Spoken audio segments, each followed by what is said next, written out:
جو لوگ فتویٰ دینے کے اہل ہوتے ہیں انہوں نے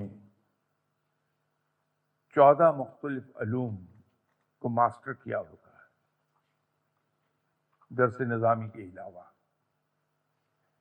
پھر وہ اس چیز کے اہل ہوتے ہیں کہ وہ کوئی فتویٰ دے سکیں. علماء کا اس پر تھوڑا سا اختلاف ہے.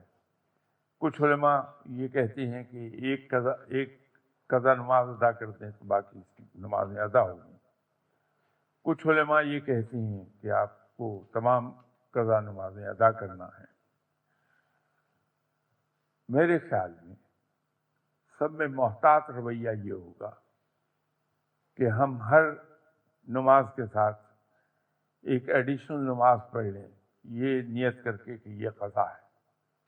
فجر کی آج صبح اگر میں نے نماز پڑھی ہے تو میں یہ نیت کر کے ایک نماز اور پڑھ لوں لیکن وقت کے اندر بے وقت نہ ہو رہا ہو معاملہ کہ جو میں نے نہیں نمازیں پڑھی فجر کی ان میں سے ایک نماز میں ادا کر رہا ہوں. یہ زیادہ محتاط ہے. اس سے ہمارا اطمینان بہت ہو جائے گا. میرے تو خیال میں یہ زیادہ بہتر طریقہ ہے.